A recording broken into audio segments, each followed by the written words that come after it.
Yotes win 4-3 against the Vancouver Canucks in overtime. Yotes lost yesterday. I didn't cover this, so I'm going to cover it right now. Yotes lost 5-0 yesterday against the Seattle Kraken. You're not here for that. I'm not here for that.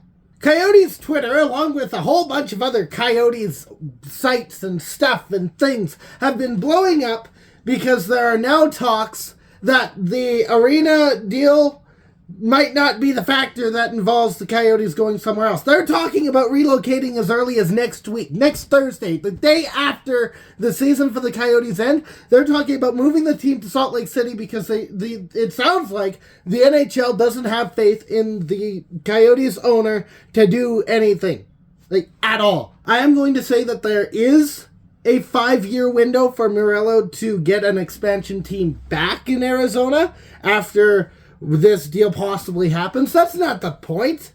This whole situation, the Coyotes leaving, that's the Coyotes team that you grew up with. That's the Coyotes team that you fell in love with. And that's the team that they're moving to Salt Lake City. And they're promising to bring back a team and bring back a franchise. What's the point? That's not who they grew up with. They grew up with Doan, with Tkachuk, with Bissonnette, with Keller now, Oliver Ekman-Larsson, Cooley, Doan Jr. These players, they didn't grow up with the rookies. I'm not saying that, but they did see these Coyotes, these rookies come into the limelight with the franchise that they're now talking about moving to Salt Lake City. You want to know what's going to replace that? Nothing. Nothing that you know, not to mention that this whole promise has a whole bunch of stipulations on it that Morello might not even fulfill. There is a possibility here that the Coyotes leave, and that whole promise, the 5-year window, completely forgotten about. You want to know why? And a whole bunch of people have been really pissed off about this, and me, myself included, when I found out. The district is more important than the arena. The mall is more important than the thing that you're trying to keep in Arizona. But that's not the only reason I'm pissed off. That's actually a very minor reason as to why I'm pissed off. Okay, we have had these relocation rumors for so long now, it seems old. Today, those rumors basically turned into, oh yeah, you could find out tomorrow that your franchise is kaput, that it is no more. With 4 games left, now 3, until the end of the season. Now, you want to hear a report that ESPN made? Coyotes players are following along with the developments through media reports. Quoted by, I believe it says one of the players, quoted by a player, "We don't know anything at all and haven't heard anything." One player told ESPN on Wednesday. A response from a Twitter account that I follow, it's called Who Outdrew the Coyotes. Imagine finding out on social media that your job, your life as you know it, could drastically change. Unacceptable for the Coyotes to not tell their players anything. That goes not only to the players, but to the employees in the building. Everyone that is staffed in that building, that ownership group has let down. Sarah Siv, also on Twitter. It could be pronounced Kiv, I doubt it. But anyway, point being, hearing some frustration and fear from NHL families across multiple teams about the abruptness of relocation reports, the prospect of moving families to Salt Lake City, and generally the way this has all gone down. Folks are not happy. I don't blame them. I don't blame them at all. And all of this comes a week. Not even a week. It's been like 48 hours where the Coyotes had a whole week long, hey, we're staying in the desert. Hey, there's a 0% chance that we are relocating. There's a 0% chance that we lose this land auction. They were so committed, so cocky about it. And what do we hear now? Oh, yes, in a week you might not have your team anymore. And all through the fire, all throughout today, the tweets that the Coyotes account was posting? Let me read a few. Coyotes tweet in bad taste. Committed to keeping Coyotes hockey in the desert and building an arena in Phoenix. While the firestorm's going around and it's going all over the place and everyone's up in arms, no one knows what the hell is happening. They continue. Coyotes in worst taste. We block out the noise. For our fans and our state, we push forward and give our all. For the love of the game. The noise is us! The noise is the Coyotes fans who have gone through hell and back to stick with this freaking team, and you're taking it and you're stabbing us in the back worse than Caesar was. We have stood by this team through thick and thin, through bad owners and bad ownerships, bad teams, bad seasons where nothing good came of it. You take all of that and stab us in the back with it.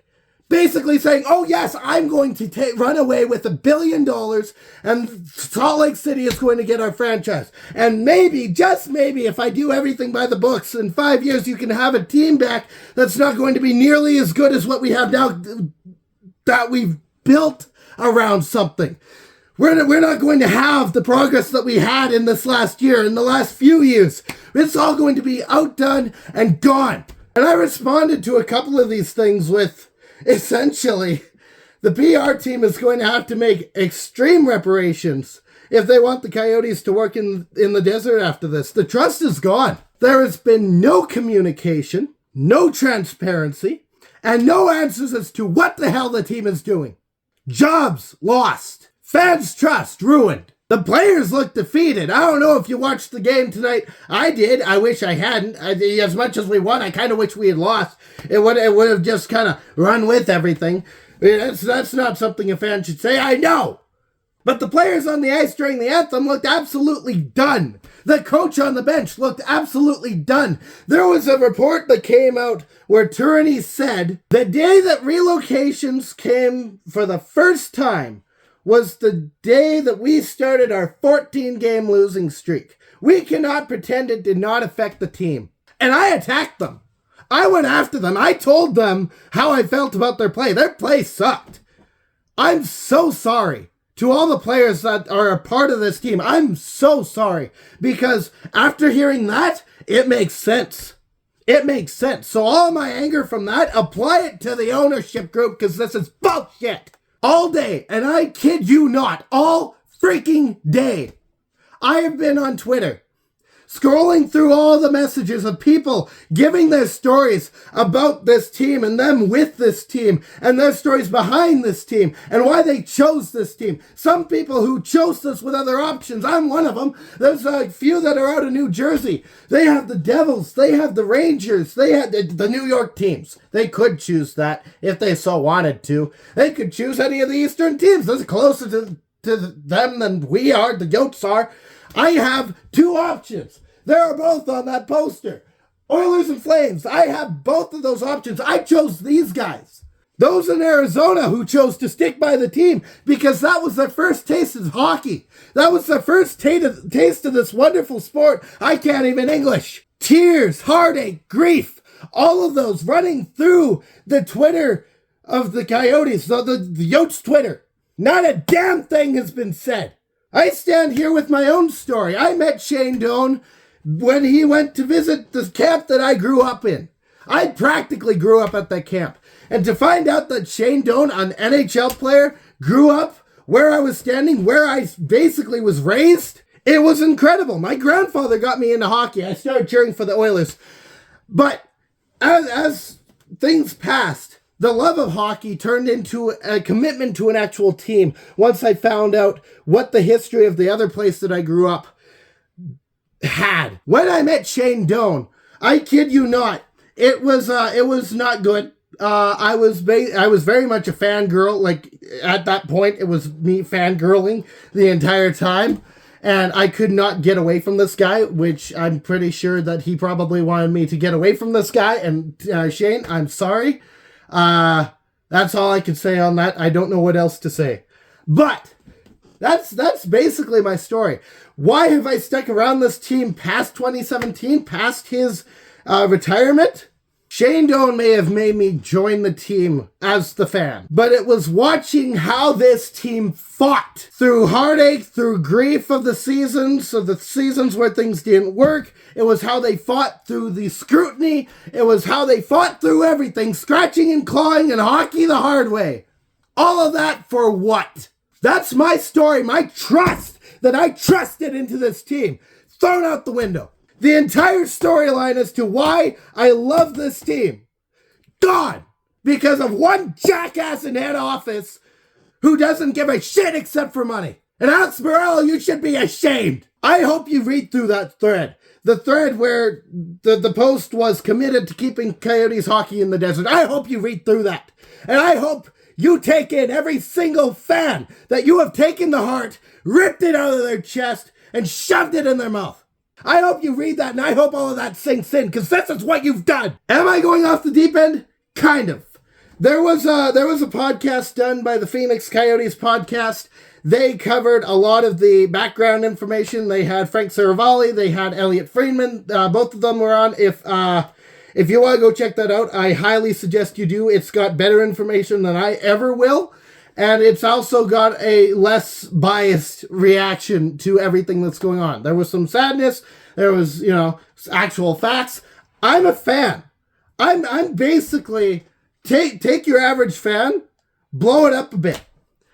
Steve Dangle, who I kind of emulate off of, he's a fan with information. I'm a fan of a team that's miles away. I don't have that much information. So to see that my team won't grant me the simplest crumb of either yes, we're staying, or no, we're gone. I think I speak to all Arizona Coyotes fans as well as for all Arizona Coyotes fans when I say we're pissed. And as far as all of that goes, what does it mean specifically for this channel? Along with other fans, but other fans, they'll have their own options. I'm probably just going to cover them here, and then I'll explain what I'm going to do if things go the way that they do. Because there's obviously the option of, picking a team that's close to you. Think California or Texas, those kinds of areas for those who are in Arizona. For me, I could go back to the Oilers. I could go to the Flames. I will never go to the Flames. But the other option, and the one that I think is the most, I think it's the most respectful. And this is the one that I'm going to do. If the Coyotes relocate to Salt Lake City, I am no longer a Coyotes fan. I am a Salt Lake City, whatever they're called, fan.